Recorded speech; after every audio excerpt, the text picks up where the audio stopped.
Hey, hey, hey, what is up to people? Welcome back to the Workbench. I'm that electronics fool, and I thought we'd do something a little bit fun today and take a look at what's inside one of these little automatones.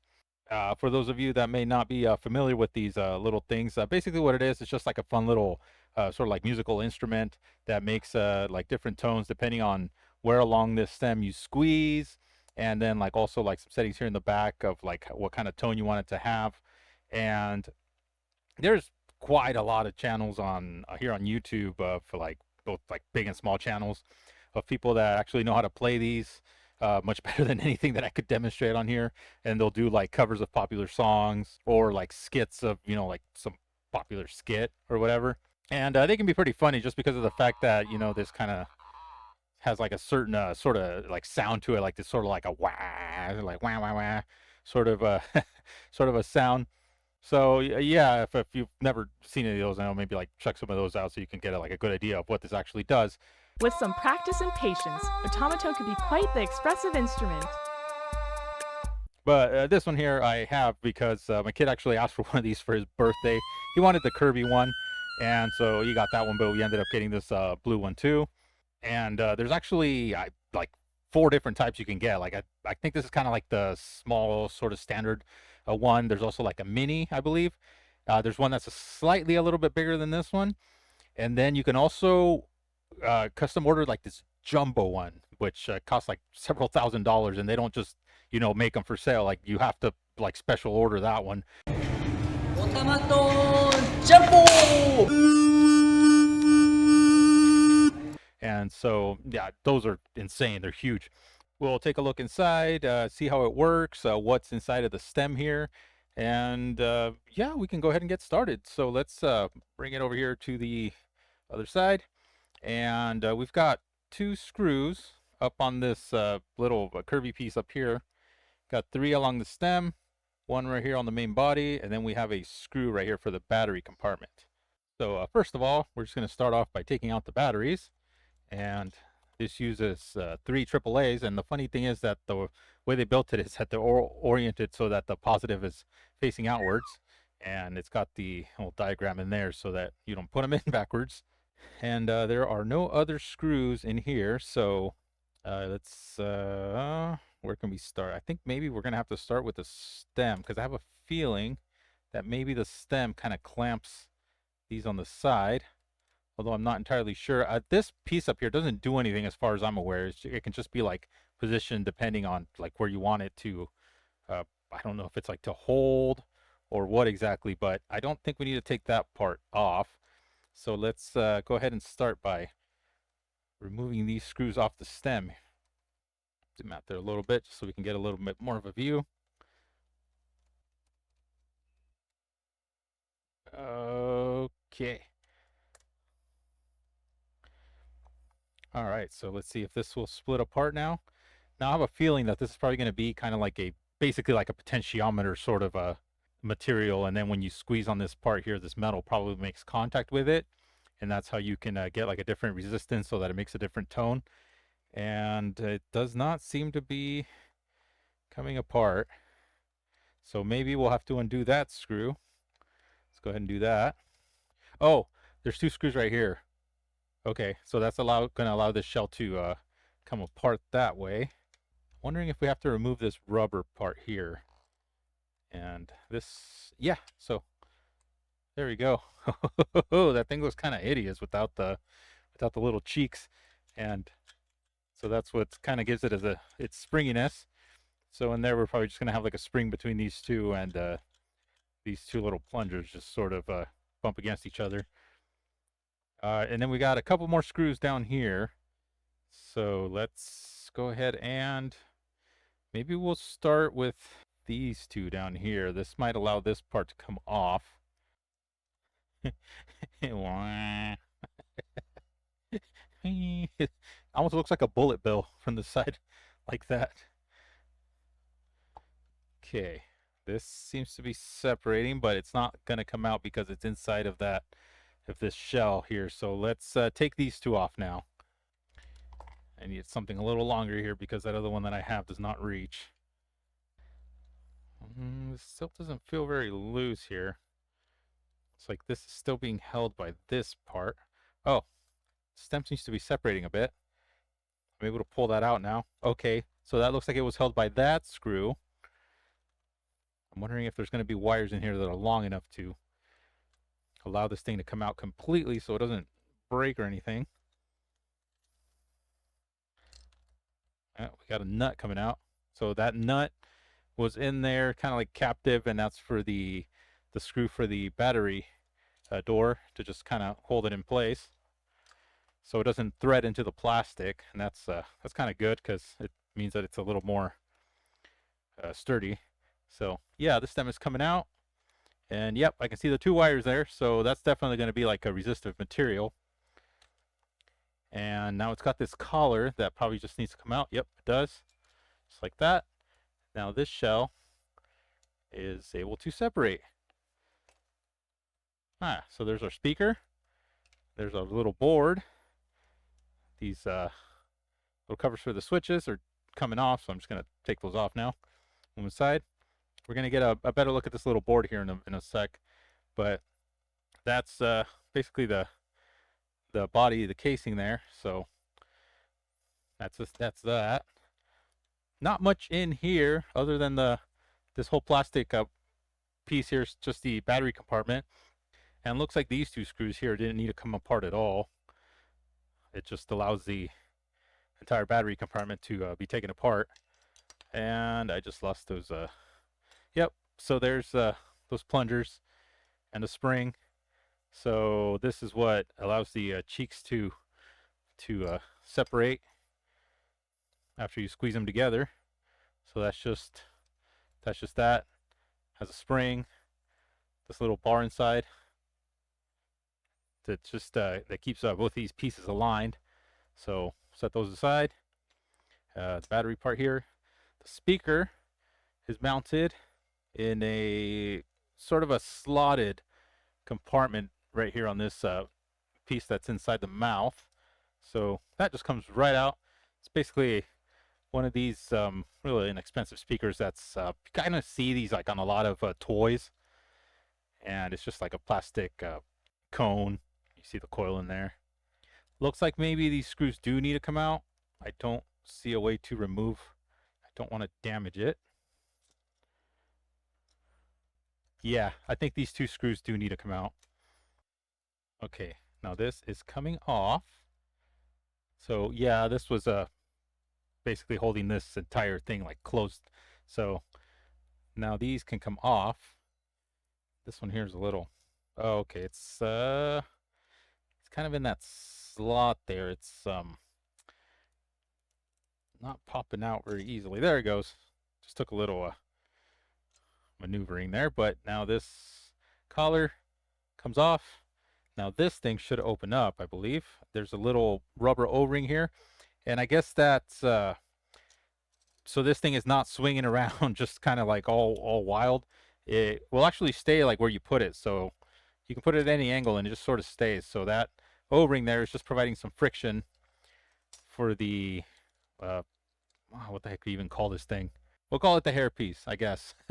So that's at the top there. So that's what that O-ring does. It just keeps it so that you can place it in a certain at a certain angle, and it just kind of stays. Now, if I could get it out, that would be cool. Although maybe I don't need to. I can just open this up. Maybe pop this out like that. There we go. Okay. Okay, that O-ring is out. And now this is falling apart. So the resistive piece is actually in here. I thought these two bars were going to have something to do with it, but it looks like they just add some rigidity to the stem so that it's not too flimsy, because they're not actually making contact with anything in there. They're just sort of like that. Yeah, they just fit in there like that. The other side of the stem holds them in place. So these are not actually doing anything functional, or I mean electrical inside of this thing. So you see right there, we got the two contacts for that resistive part. Let's go ahead and take these out. Okay, looks like these just come off with these tabs. Yeah, so that's coming out. This is kind of a really thin frame, so this part does feel pretty flimsy like that. There we go. So that covers that piece. And I didn't expect to see this here, but there's actually a plastic liner, and I can't tell if that's part of the resist. No, that looks like it's just for protection. I guess that just protects the resistive material there. So that's it. That's basically what that is. It's just a like a big long potentiometer, and that's just to protect it from getting easily damaged or something, or it makes it probably also so that your finger kind of like can slide back and forth easily. And let's see if this will. Yep, that comes out. Is it in layers? Oh, yeah, you can see the layers kind of separate, so it's not like a sealed component. If I could get it to come out. Here we go. I'm going to try not to damage it, but here you go. You can see there's two layers of the resistive material. So as you move your finger up and down and squeeze down on it, they make contact, and that's how you can get it to make different frequencies. Looks like this might actually come out if I pop it out of that that little nub that it's on right there. Oh, there might be some. No, there's not. I thought maybe there was like some double-sided tape holding it in place, but it should be able to pop out, it looks like. There he goes. And that will just slide right out like so. So that's the stem. And yeah, it looks like those metal bars are to prevent this thing flexing when you squeeze it. They provide some like rigidity so that when you squeeze down on it, like the entire thing doesn't just like bend, so that it's like a pretty solid wherever you push down on it. All right, so this part, I can remove this collar, set it aside.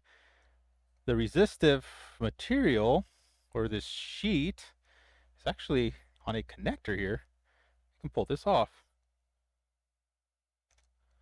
That, cool. We can actually measure this and see what sort of resistance value we get out of it. We'll do that here in a bit. Let's just set it aside for now and take a look at the main board. So that's it. You got a few two switches there, the connector, and I was actually expecting to maybe see like a, some sort of little like IC that maybe produced a tone. It's nothing but transistors and capacitors. So that is it. You can see we got 1, 2, 3, 4, 5, 6 transistors, and then quite a few resistors, and the rest are just like chip capacitors. And we do have a couple of these. They look like little poly fuses. So I guess if you put the batteries in backwards or in the wrong way, those will trip. And once you get them back the right way, then it'll work again. And it's a good thing that they would have used something like that, because if they were fuses or whatever, and you put them in backwards and you blow them, it's gone. I mean, no regular people are probably not going to try to bother to fix it. But if like a child or something puts the batteries in backwards, doesn't work, and you're able to just pop them back out, put them in the correct way, and then it should be totally fine after these reset. So that's pretty cool. Well, let's take a really close look at this and see what's all going on in there. Alrighty, so here's a close-up of the backside of the board, and as we can see, 6 transistors. There's a total of 10 resistors here on this board, but they're labeled all the way up to R13, so no clue why that would be. This one over here says R+, although I don't know if that's supposed to be the connector on the back that goes to the resistor on the stem. And then there's a bunch of what look like maybe test points. So maybe once the board is assembled, they just like drop this down into some sort of little test jig so they can quickly test it out without having to like solder in all the other components and like batteries and all that stuff. And then we have 1, 2, 3, 4, 5, 6, 7 chip capacitors. And then the 2 PTCs, like we said. And then on the front side of the board, it's just the 2 switches. These are like 3 position switches. And then just the connector for the stem resistor. This thing is so simple that we could probably even like reverse engineer it and see what all they've got going on in here. We get a good close-up of the resistive strip. We see that on the back side, there's a bunch of little dots all along the sides of the strip.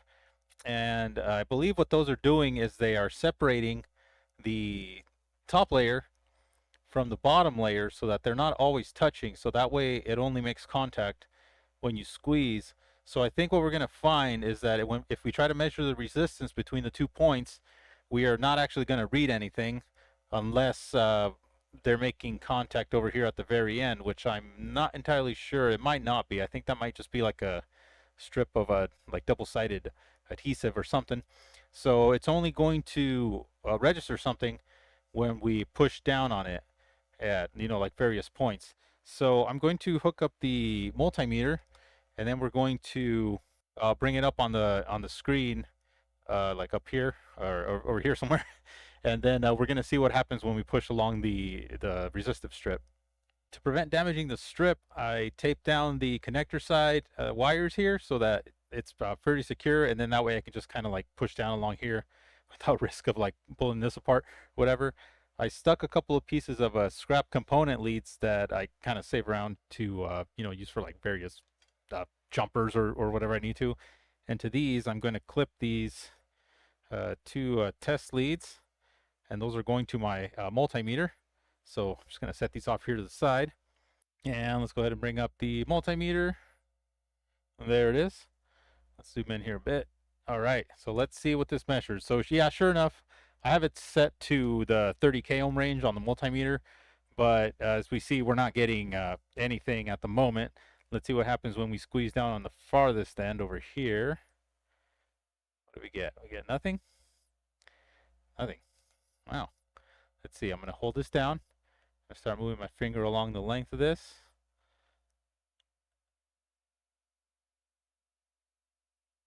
Oh, there we go.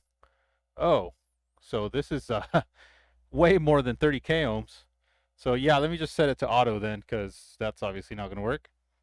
All right, I have it set to auto. Let's go ahead and squeeze at the furthest end over here. And it's about 172K ohms, so 73. I'm kind of leaning my finger back a little bit. And I lost it. Okay, let's see. And trying to make contact at just the farthest point as far as I can. So it's about 175K ohms total resistance. So on the closer end over here, we can get like down to almost nothing. Actually, it's still 18K ohms. Wow. So yeah, so the range of operation of this thing is between about 18K ohms and 175.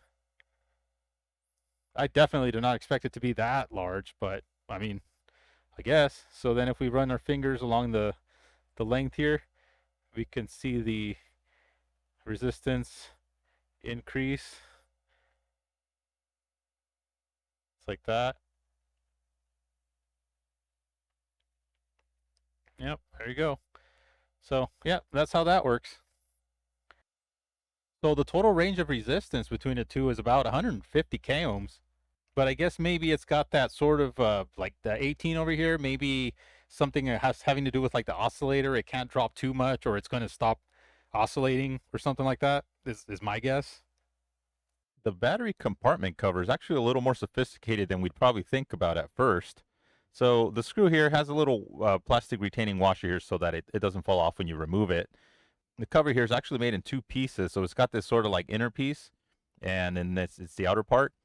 And then these battery contacts, these little side pieces here that are kind of like little separators, not only keep these contacts in place or aligned, but they also help prevent against the battery making contact if it's connected in backwards. So as you can see there, I'll try to get it in the light, but you can see that the negative won't make contact with that plate. Only the little positive nub will. So it seems like this is a first line of defense against the batteries being put in backwards. But then as we saw on the board, we got those little PTCs. So that's like the second line in case for some reason the negative does make contact with these plates and, is able to go and make contact with the board, then those PTCs will protect it. Let's see what's inside of here. I can't imagine that there's going to be much more, but we'll see. There it comes off. So, yeah, nothing in there. And, well, nothing really in here. It just, these contacts all have the little tabs bent there so that they kind of stay captive in this plastic piece. But if you slide it out, then you're able to remove it. So that's all three of them are identical, so no point in taking the other ones off. A lot of attention to detail here. They really try to make this thing kind of safe regarding the batteries. So here's a close-up of the speaker, or the backside at least. So it's an 8-ohm speaker, 0.25 watt. Here you can see the 0.25 watts, so very low power speaker, but I mean, it's totally fine for the toy.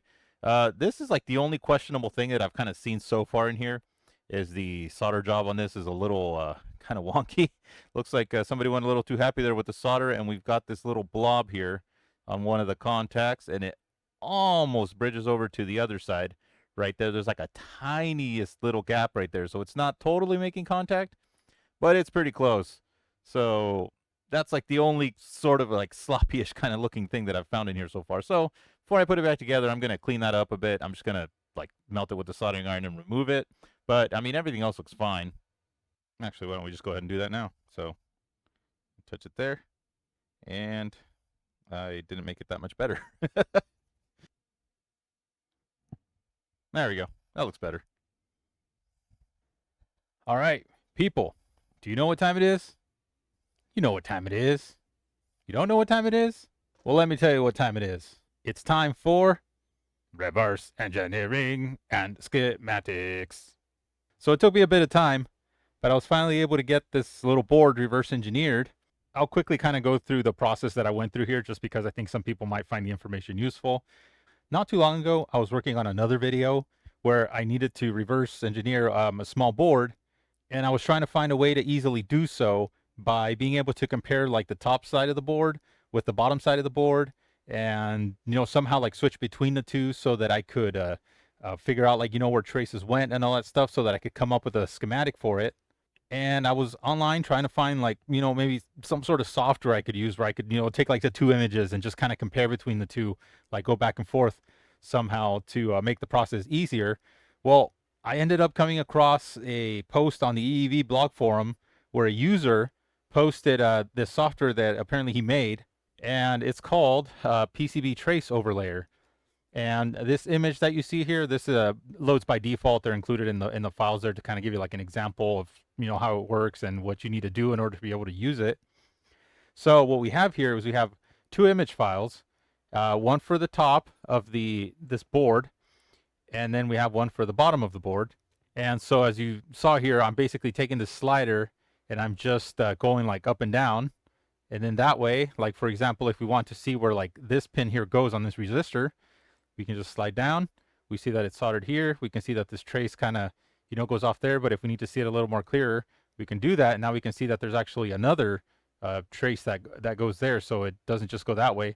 You can see that there. So it, makes it fades out the top so that you can see the bottom more clearly, or you can be, like somewhere in between.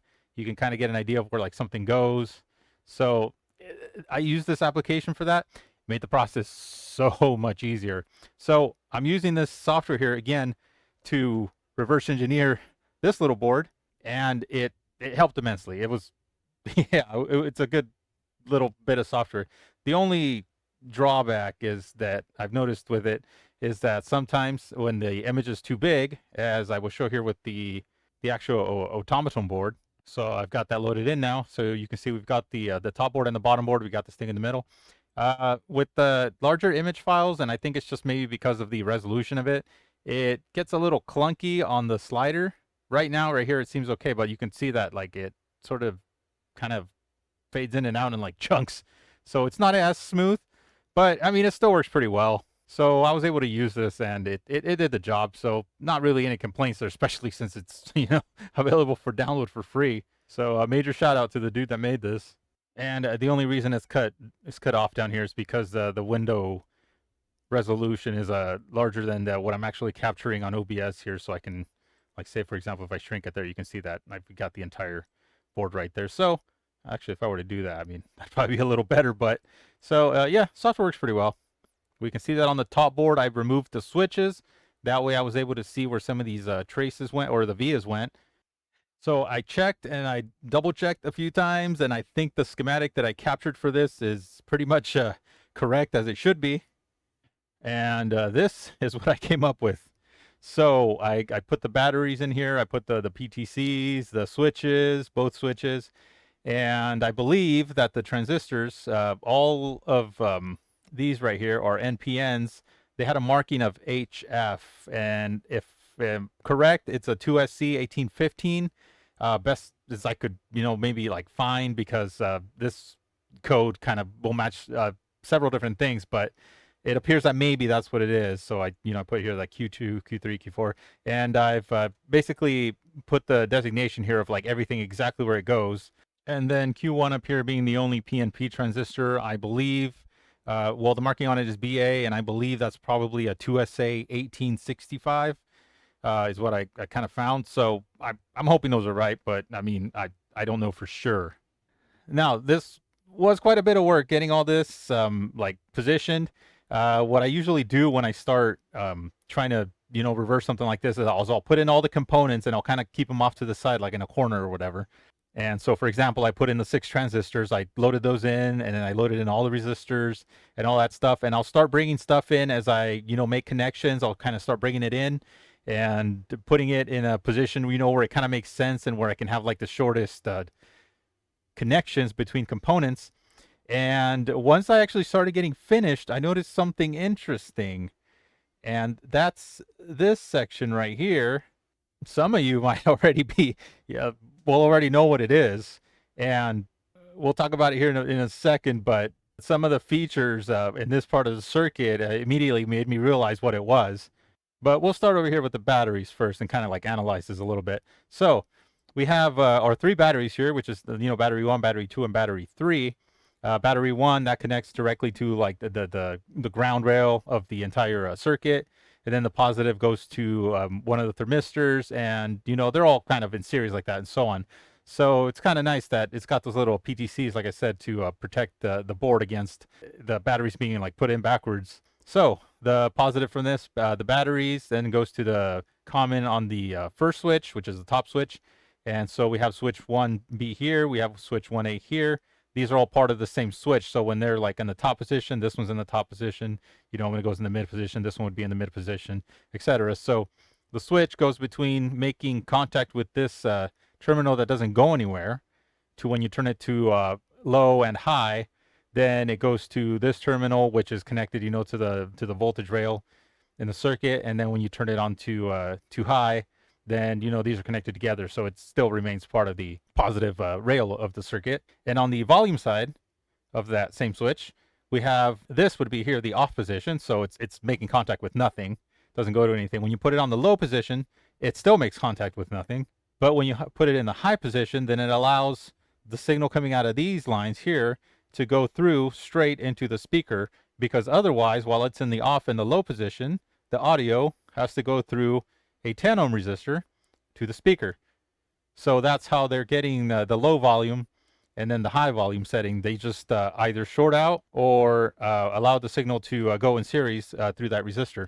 Now, the interesting part here that I was talking about, which is the next section of the circuit, if you haven't recognized it already, this really stuck out to me because it's a circuit that I recognized from my childhood. And one of the first times I saw it was actually in one of those books from like one of those 201, like those Radio Shack circuit kits. Now, I no longer have that particular kit from my childhood, but I did recently pick this one up on eBay. It's a 301 Electronics Project Lab. It has a lot of the stuff is pretty similar. Like they'll just include like some extra stuff and whatever. This one here is one that actually has like the breadboard in, so it comes with the components and all that stuff. But if we took a look here at page 28, is where I found it in this one. This is the circuit we are looking at. That circuit in the Automaton, it's an astable multivibrator. And the reason why I remember this circuit so much is because when I was little, I used to like LEDs blinking. So this is a circuit that I built on one of those small like Radio Shack perf boards that they were square, and then they had like the little copper clad holes, and you would just put all your components in there. I mean, you could still kind of get that kind of stuff, but back in the day I had one of those, and so I put like the two LEDs on one side, pointing out, the transistors and the resistors and everything like in the middle, and then I put the two capacitors on the opposite end, kind of like pointing out. So it was just this little board, and I remember making that when I was a kid, and so yeah, that circuit just basically brought back that memory, because it's not like I encounter multivibrators like this like everywhere all the time or anything like that.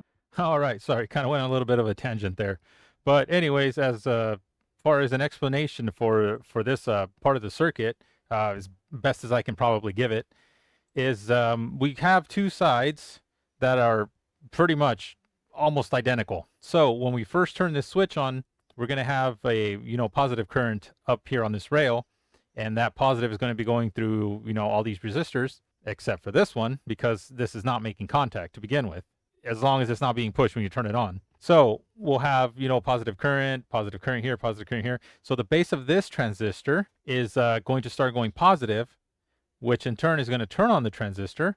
And this line here, which would be pulled up high, is going to start getting pulled low. And then that low signal here is going to get capacitively coupled over to the base of this transistor, which is going to cause it to basically remain off.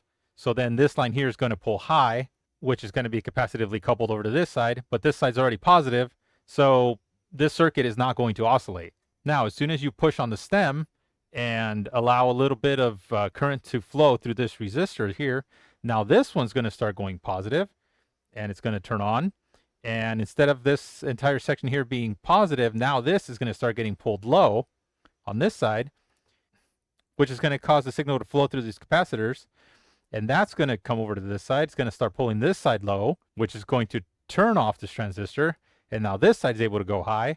So now we've got the high coming over here, getting capacitively coupled over to this side. But these capacitors here, they would have a positive charge on that side and a negative charge on this side because this one was on. So now because this voltage is getting pulled up, this is going to make the voltage on this side go up a little higher, which is going to make this turn on a little more. And now this is going to start getting pulled down to ground a little more. And it's going to drop the voltage on this side a bit more. So this is going to turn this off. But I mean, this was already getting turned off. So it's going to basically get to the point where this cannot turn off or turn on anymore to pull this down to ground anymore. So this side's going to remain basically negative. This side here is eventually going to stop charge. These capacitors are basically going to stop charging at some point, which is going to allow the voltage here to start rising once again by this resistor. And so once that happens, then we're going to start having a positive charge over on this side, which is going to turn this transistor back on, which is going to turn this or start pulling this line back down to ground. And so the cycle is basically just going to repeat. Now, the way the transistors or the capacitors kind of play into this, and how we get the low, mid, and the high tones, is that when we have the switch set to the low tone, this capacitor here, which is it appears to be a 10 nanofarad. I put a little question mark here, but I'm pretty sure that it's the same because I basically got the same sort of readings on both sides. So I think all the capacitors are identical. This one actually measured like 35 or whatever, and this one was like 34, but it was closer to 34 than 35. So I just labeled them as 34 nanofarads over here, the 10 nanofarads over here, 147 nanofarads like up here. So sorry, I keep going on tangents, but anyways, so the comment of the switch when it's on low, it's taking the 10 nanofarad capacitor, which is coupled between the collector of one transistor to the base of the other transistor, and it's putting it in parallel with the 147 nanofarad capacitor. So we basically have a total of about 157 nanofarads capacitance between the collector and the base of this transistor. And similarly, between the collector and the base of both of these transistors, then we also have a 10 nanofarad in a series with a 147 nanofarads. So we have a total of 157 nanofarads on both sides. But because the resistor on this side is smaller than the total resistance on this side, it's going to be kind of asymmetrical. So we're going to have either more on time or more off time than the other side. So it's not going to be like a perfect square wave where we have like a 50% duty cycle. There's going to be more activity like happening in one direction than the other. So then when we put it into the mid selection, then we have the common making contact with the middle here, which puts the 10 nanofarad in parallel with the 34 nanofarad capacitors. So now we have about 45 nanofarad or 44 nanofarads on this side. And similarly, we have the 10 nanofarad in parallel with the 34, which is going to give us another 44 nanofarads. So both these sides are pretty much the same. And then when we put it to the high, then we have the common connected to nothing on both sides. So that's only going to allow the 10 nanofarad.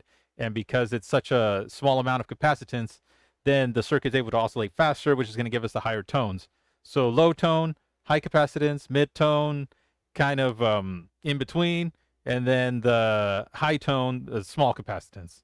So I hope that made sense. I hope that wasn't super confusing because I was confusing myself quite a bit trying to explain this. And when I edit it, I'm hoping that I can do it in a way where it makes sense because it's a lot of analog magic that's going on here that I kind of suck at explaining. So anyway, to continue on, we have our output that's getting taken off of the collector of this transistor here. And that goes to the rest of the circuit, which is it's a bit easier to explain because it's basically just the amplifier. It's just taking that square wave output and driving the speaker with it. So not a whole lot of other stuff going on here, but like say the signal coming out of here was high. So that's going to pull this base here high, which is going to turn this transistor on. But if that same positive signal is coming over here, then it's going to turn the base here positive, which is going to turn on this transistor. So both of these transistors are going to get turned on at the same time, and they're both going to pull their collectors down to ground. So on this side here, with the PNP transistor, because the base needs to go negative, unlike the NPN transistor, this one's going to turn on, and it's going to pull the collector up to its high that's coming into the emitter. But on this side, since this is going to be getting pulled down low, it's going to pull the base of this other NPN transistor down low, which is going to turn off this transistor. So this line here, this where they join together, it's going to get pulled high, and that's going to basically flow through here to the speaker, which is going to pull it high, which is going to allow the speaker cone to move in one direction. And at the same time, that's going to charge this capacitor up here a little bit. So then once this side here goes low, then this transistor is going to get turned off. This transistor is going to get turned off, which is going to basically make this transistor turn off. But on the opposite side here, because we have this 1K resistor pulling high on the collector of this transistor, when it's off, it's going to allow this line here to get pulled high. So the base here going positive is going to allow this transistor to conduct. It's going to pull the collector down to ground, which is going to pull this line here down to ground. It's going to short out this capacitor, and it's going to pull the other side of the speaker down to ground. But I think the only thing that would really do is maybe collapse the magnetic field on the coil a little harder. So maybe it'll kind of like, pull in the opposite direction a little bit. And I think this capacitor is probably here just to kind of like shape the waveform going to the speaker, so it's not like a really harsh like square wave. Maybe it smooths that out a little bit. So, but either way, when the switch here is on low and high, this capacitor still stays in circuit. It's the only difference is whether or not it shunts out this resistor here or not to allow more current to the speaker. If everything here makes sense, that's basically the entirety of the Automaton. It's just an oscillator and a little amplifier section. Now, if we go back to the view of the board here, and I also got the oscilloscope here hooked up, we can kind of take a look at what some of those signals look like. So I've got a power supply here set to 4.5 volts, and right now the board is turned off. And so if we turn the board on, if we put it on like low, we see that it starts pulling a little bit of current at about 13 milliamps according to the display on this thing. If we turn it to high, it stays about the same, so that doesn't change. So when this thing is on, it's always pulling a tiny little bit of current, which drains the batteries, as my kid found out.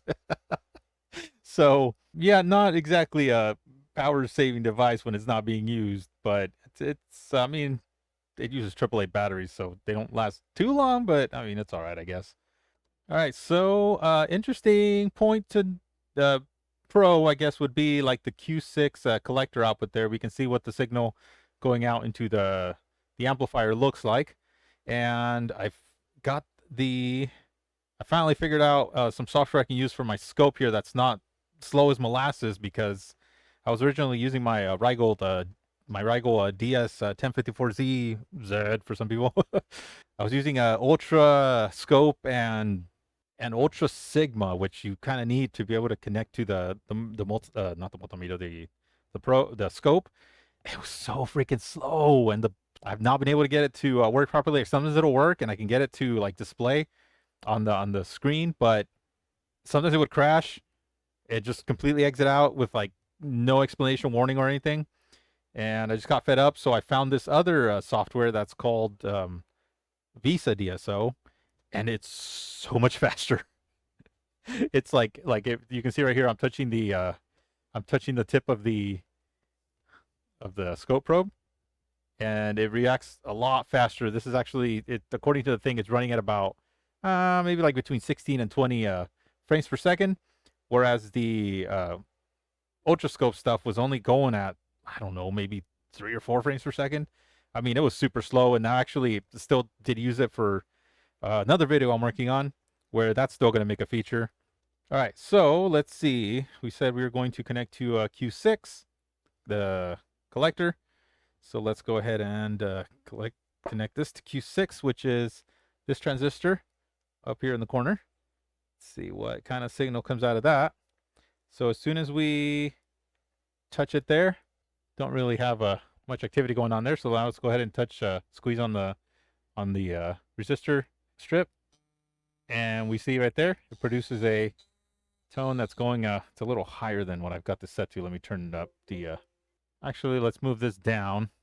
Well, before I probe it here, I moved down the cursor so that it's down here at the second line up, and it's at 1 volt per division, and it's at 2 milliseconds. So we'll be able to see a good portion of the signal there. And and another thing is that I also noticed that my headset microphone that I'm using here doesn't really pick up like any other sounds.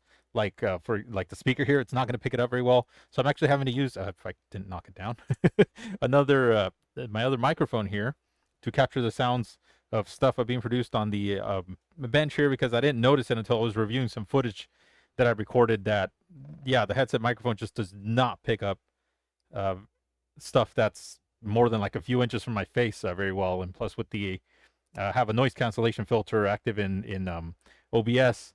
So the only thing it really gets is like my voice. So I'm going to switch over to the other microphone now, so I'll probably sound a little different. And I can't have both microphones on at the same time, or I start getting some echo, which you'll probably notice here. So I'm going to turn my main mic back off, and hopefully you're still able to hear me. So let's go ahead and push on the strip now and see what sort of a signal we get out of that collector. Here we go.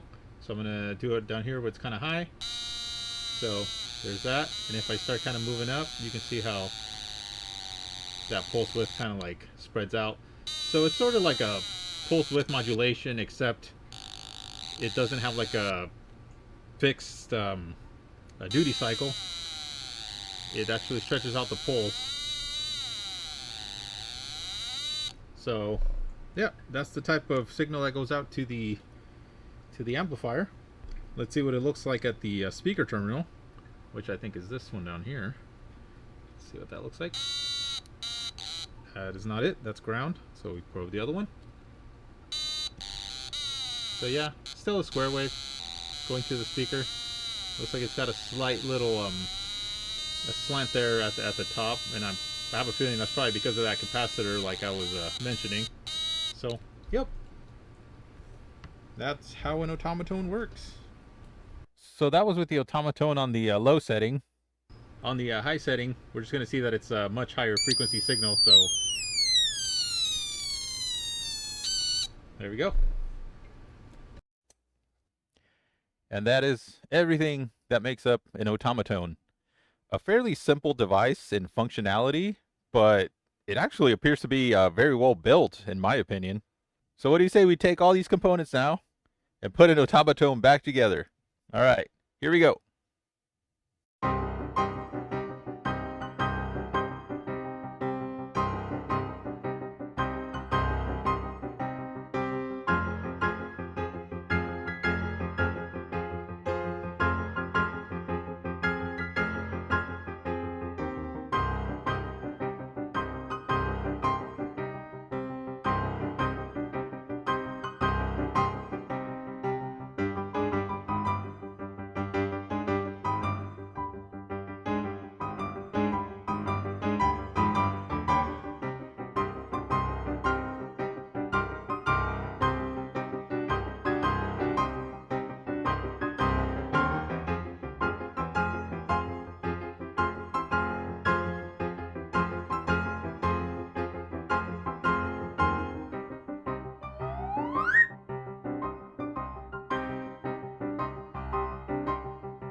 Well, it's all back together. Now, is our little blue buddy here going to work, or am I going to have to take him back apart?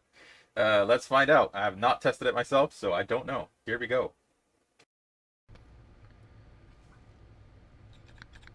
Oh, I guess I should turn it on first. Okay, let's put him on mid. There we go. Okay, let's try again.